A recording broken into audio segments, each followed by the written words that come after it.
Hi again, everyone. Dan McTeague, President, Canadians for Affordable Energy, back at you with some other net zero failures that are amounting to real problems and headaches for the Mark Carney government as it tries to swallow itself whole and change what it has been in the past. A group committed philosophically to the idea of net zero, committed to the idea of us all driving electric golf carts, and I say that in jest.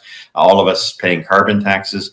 And all of us, of course, living in 15-minute cities. But we also know that one of the big factors that has hurt the country economically in terms of providing revenue has been the dearth of investments into the country. That's hurt the Canadian dollar.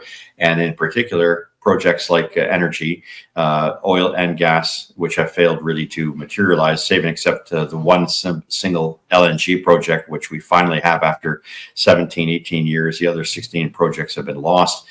We heard musings from Mark Carney in light of Bill C-5, which we talked about in earlier episodes, that suggested that maybe Northern Gateway would be one of the many projects that are identified by the Liberals as a must-do project. That would be a refreshing change from what we've seen in the past, but it comes with a number of conditions.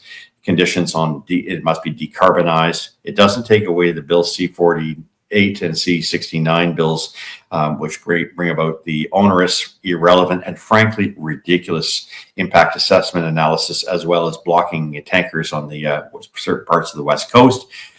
With that in mind, it's going to be kind of hard for Mark Carney to make a decision on a pipeline without reversing himself and the previous Liberal Party, which he's been very much a part of, at least as economic advisor for the past half of the last decade, in having to allow these projects to go ahead. The fact that they were killed in the first place by Liberals is not lost on those of us out there who have seen a corresponding drop in the value of the Canadian dollar. What does that mean?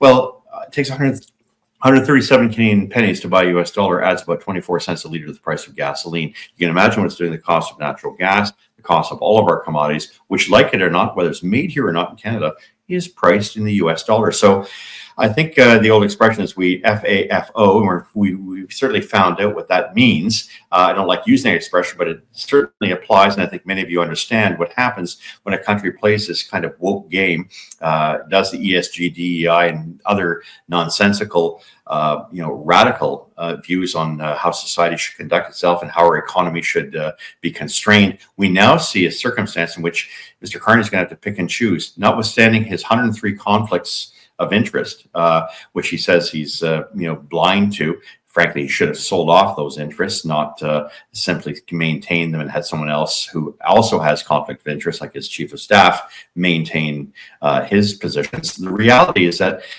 building a single pipeline is not going to resolve the fundamental problem of the country.